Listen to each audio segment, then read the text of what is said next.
Hi, this is Jerome Pepin. Welcome back. In this video, I will be going over the Seraph FM10 all-mountain trail bike frame.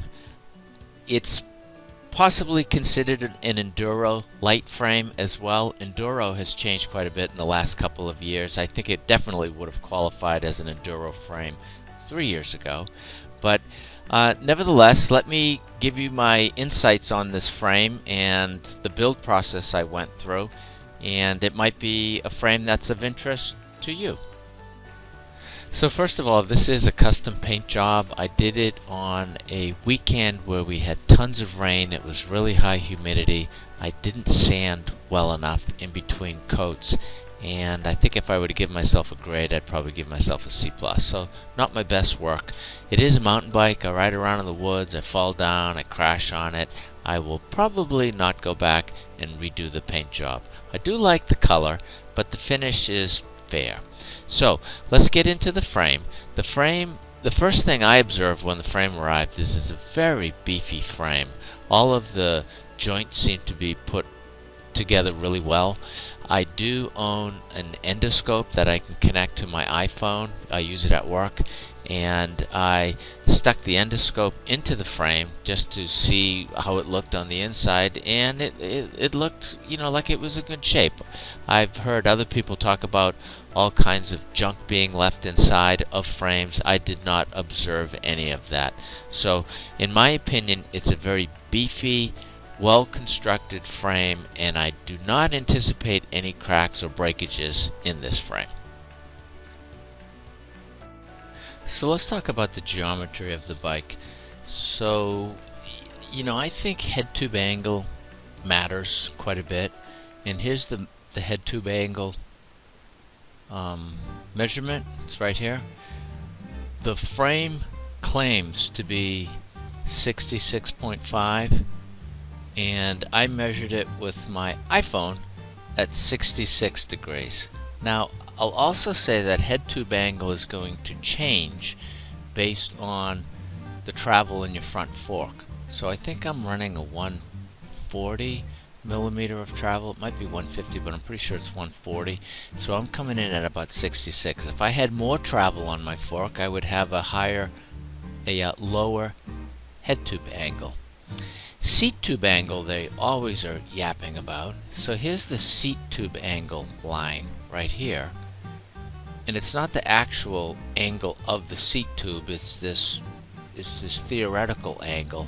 And the seat tube angle is going to change depending on the height of your seat. If you are short-legged and your seat's down here, you're going to have a steeper seat tube angle. If you have really long legs and your seat's way up here, you're going to have a lower degree seat tube angle. Seat tube angle is supposed to affect climbing. I don't know about you, but if it's really steep, I'm standing, and if it's really, really steep, I'm walking. So I'm sure there's a point where it matters, and it probably matters to guys that ride XC bikes in the Olympics, but I don't know that it matters a hell of a lot for 99% of us amateur riders out there. Getting back to the head tube angle, that's going to change depending on what kind of rear shock you put in here and how much of suspension travel you have in your rear shock. The more travel you have in the rear shock, the further this distance is going to be, and the increase in angle, the less slack this will be. So I think there's an awful lot of talk about geometry, and I know geometry does matter, but I believe it matters a little bit less than all these bike review guys yap about. That's my opinion. I think wheelbase matters. So I'm a size large frame, so this 19-inch. Wheelbase matters because it gives a sense of stability. I think the reach matters because that's how compressed do I feel on the bike. If this number were too small, I would feel like my torso is too close to my arms, and I might change that by increasing the stem length, but if I increase the stem length, that changes the way the bike steers. So I think this number here matters. Stack, I think, is a number that means absolutely nothing. It's a useless piece of information. Head tube length is practically useless. I don't know who cares about that. Bottom bracket height probably makes a difference. The lower your center of gravity, the better the bike will corner. That's a big thing in motorcycles. On street bikes, they try to have a low center of gravity. That's the big thing with the Buell motorcycles. But the problem with having a low bottom bracket on a mountain bike is you hit rocks and stumps and all that kind of stuff. So it matters to a degree, but there's trade-offs, plus or minus. We already talked about seat tube angle. You know, people talk about it, oh, we want to have a steep seat tube angle, it's better for climbing. Yeah, and I think most of us, when it matters that the seat tube angle is really high, we're off the bike walking it anyway. This measurement here, which is this from here to here, the shorter the number, the more playful. Okay, great. If you have 29-inch wheels on your bike, it's hard to make this thing too small. So anyway, this is the geo on the bike. I guess the only thing I'm telling you that is informative, perhaps, other than a bunch of my opinions, is that I measured that at 66. I want to talk about the build components on this purple bike, but I want to first contrast that against the very first custom build that I did, and that's this red XC bike. With this XC bike, I went pretty much top end. I have a very expensive RockShox Sid Ultimate front fork. It cost like $980 at the time. It's probably more expensive today. I bought a really nice rear shock. It's another RockShox something or other. And I have SRAM GX group set, so it's a medium high-end group set.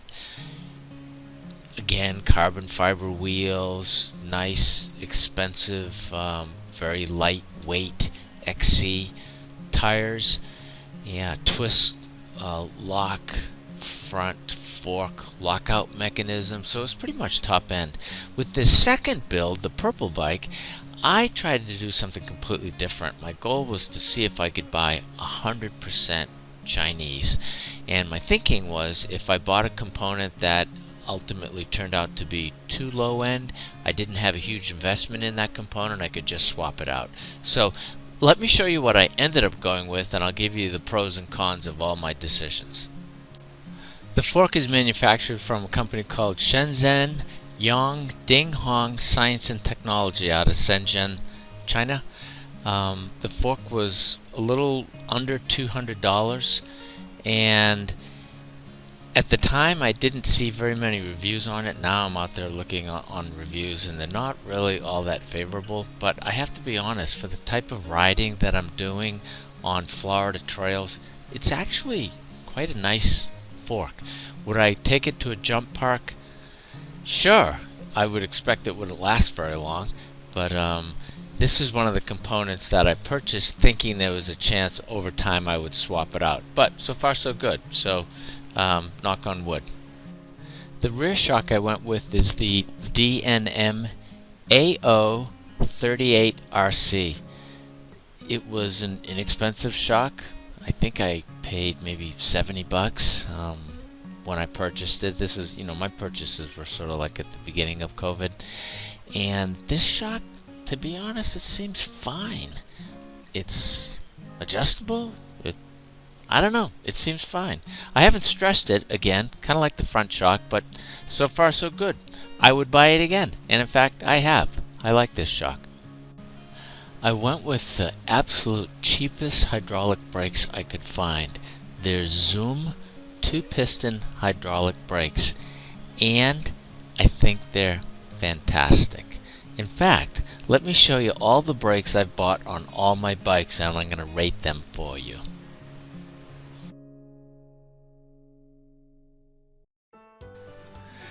So the Canyon SRAM guide brakes just seem to be the best. They modulate very well. I've taken it to Trestle Park and done a bunch of downhill rides in the down ski slopes, and They work very, very well. I never experienced any fade. They have good stopping power, and they don't inadvertently lock up the wheels. They're terrific brakes. This purple bike, these $25 Zoom 2-piston brakes, they're great. I mean, they're great. That's all I can say about it. I owned a Taz 3 from Bikes Direct with the lowest end Shimano brakes. Those brakes were also terrific. My expensive red Alien XC bike with the Shimano Dior XT brakes, I have been through a couple of sets of pads. I've bled them twice, and I am going to bleed them again, and the brakes are pretty good, but not better than pretty good. Kind of disappointing, to be honest. And it could be I am making a mistake in my bleeding process. I'm not sure, but so far I've been underwhelmed with the Dior XTs. I know they have very good ratings, so I haven't thrown in the towel. I need to spend a little bit more time with it and see if I can figure it out. And an XC bike that I just finished on building at Christmas time, my Alien XC Hardtail, has Maroka M4 4-piston brakes.